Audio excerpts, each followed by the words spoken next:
After 4 years of peace, Europe was a continent still haunted by the ghosts of war. A continent of patched-up cities and patched-up lives. But for some, there was a release from misery. A moment of happiness amid the long years of struggle.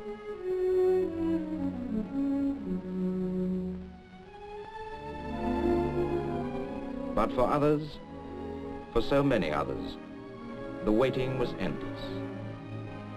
In Europe, the war died hard, and real peace was hard to find. In the old city of Strasbourg, statesmen of Western Europe came together in a new Parliament of Nations. Here, leaders worried at the problems of cooperation and unity. From bitter experience, all had realized that disunity breeds but war.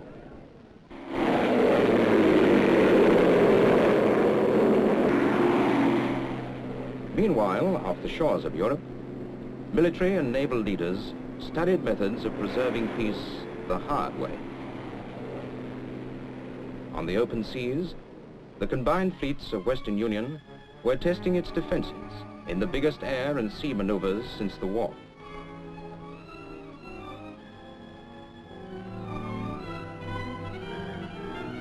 For the strategists, there was much to learn from the development of faster carrier-based aircraft, longer-ranged submarines.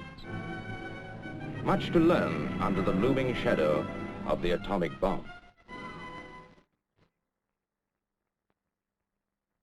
At Western Union's military headquarters, findings were discussed with United States service chiefs. Defense cooperation within the framework of the Atlantic Pact. Meanwhile, in nearby Paris, French communists showed their disapproval.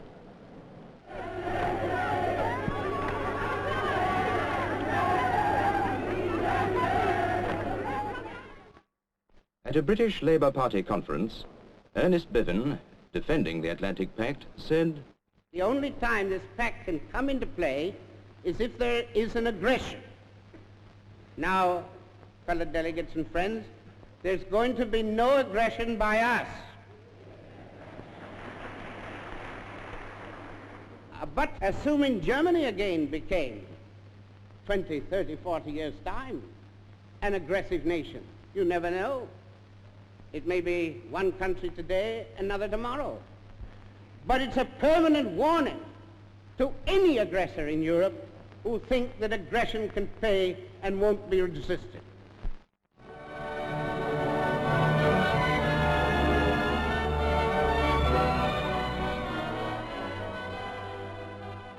The city of Bonn lies by the swift-flowing Rhine, and like Strasbourg, Bonn was the birthplace of a new parliament, the Parliament of Western Germany.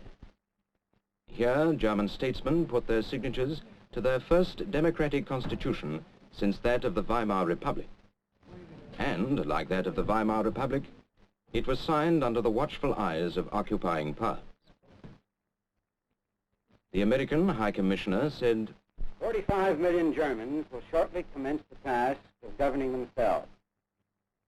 The world will watch with the greatest interest how the Germans use this freedom after 16 years of dictatorial suppression. 2 world wars have proven that the future peace of Europe depends upon Germany.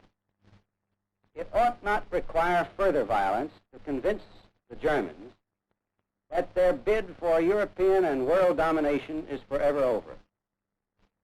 In a Hamburg courthouse, Field Marshal von Manstein faced an Allied judge and jury on trial for his part in Hitler's war, symbol of a Germany still under suspicion, a nation living on trust. Meanwhile, in the Ruhr, 1,000 chimneys poured forth their evidence of German industrial revival. To the pit heads came hundreds of newly recruited miners to hew at the rich coal seams vital to German production, vital indeed to all of Western Europe.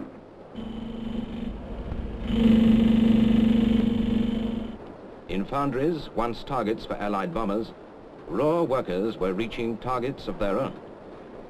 For Germany, it was export or die.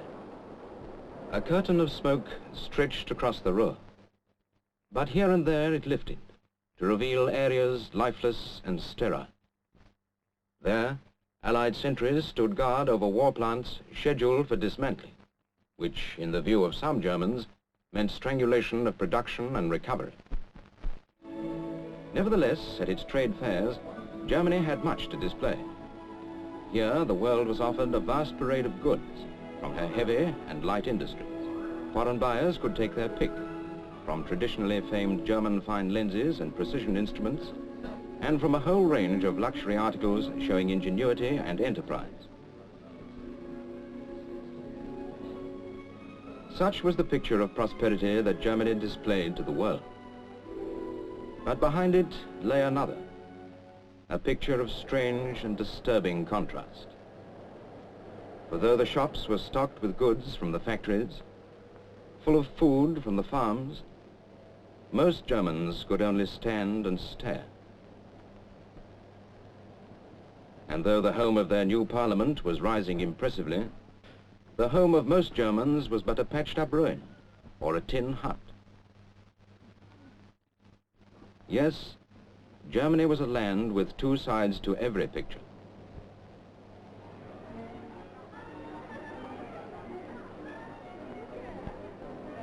Now, by free election, the future of these Germans lay in their own hands. Henceforth, the road lay open. With the urgent needs of the present, would it be the road of the liberal-minded or that of the fervent nationalists? How would the new Germany rise from the rubble of the Third Reich?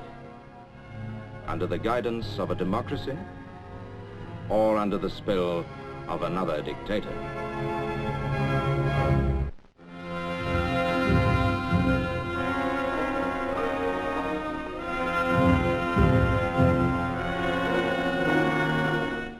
Shanghai, greatest city of the Eastern world, was in festive mood. In her streets, soldiers marched and people cheered, bearing aloft the banners of their leaders.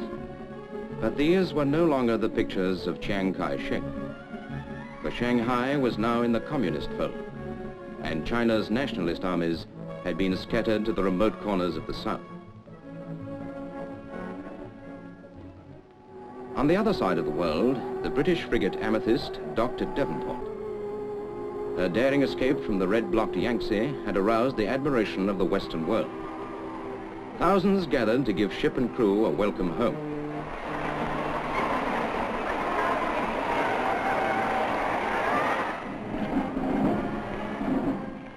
The conduct of the men of the Amethyst was indeed up to standard, in keeping with the fine traditions of the British Navy. Nevertheless, in saving her ship, Britain had solved but one problem amongst many developing in the Far East. To the southeastern tip of China clung the tiny British colony of Hong Kong. Now the communists stood at its gate. Prosperous channel of China's trade, Hong Kong teemed with the life of East and West. Money was freely made, freely spent. The city was crammed to its limits, swollen by thousands seeking refuge from China's war. And with each fresh demand, accommodation, even on the river, became critical. But not all newcomers were refugees. As their ships docked, so reinforcements of British troops poured in to strengthen the garrison. In World War II, when Hong Kong fell to the Japanese, the British tasted bitter defeat. But such lessons of history, dearly bought, are not forgotten. This time, Hong Kong was ready. Meanwhile, along her 17-mile frontier with Red China, every precaution was taken to prevent the infiltration of fifth columnists. But communism is a creed, spreading unseen from mind to mind. And with a city swollen with thousands of refugees, who could tell the extent of its invasion? Hong Kong stood calm, but the question remained. If attack ever came, would it be from without or from within?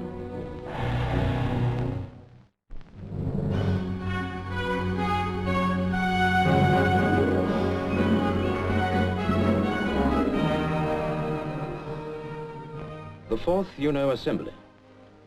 Once again, Lake Success was the meeting place of the great.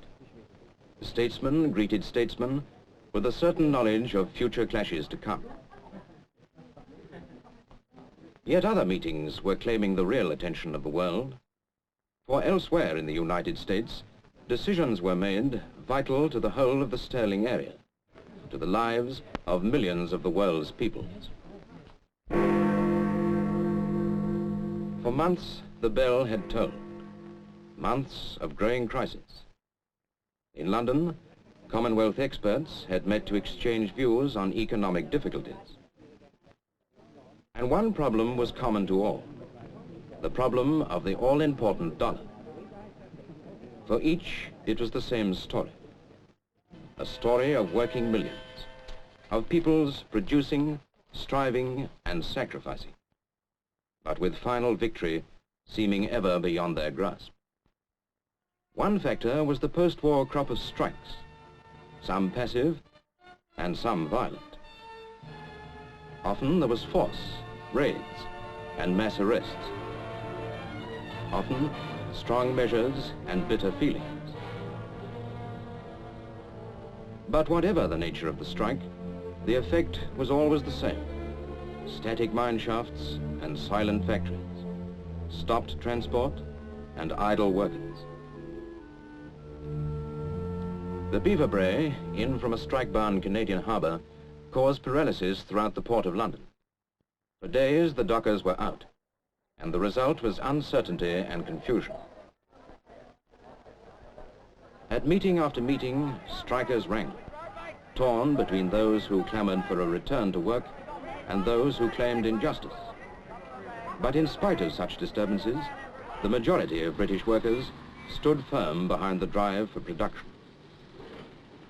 At Bridlington's trade union conference, Will Lowther said, "I should like it to go forth to the world from this Congress that our trade unions have found and are using better methods of settling industrial disputes than the use of a strike weapon. I say to those of our members who have been deceived and misled in regard to the rights and wrongs of recent industrial disputes, that they are playing into the hands of those who seek to subvert our trade union organization." But still the bell was tolling, and peoples and nations waited upon transatlantic deliberations. Most of these millions had never seen a dollar, yet to them the dollar was indispensable. Then a constellation arrived at London Airport. The British Chancellor was home, from Washington.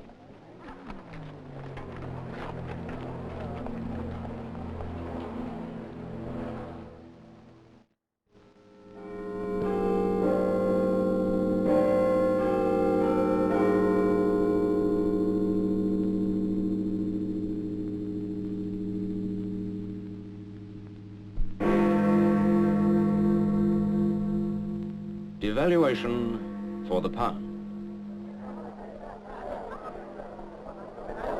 The city shut its doors, and hundreds panicked for their gold. Nation after nation revalued and bowed before the dollar.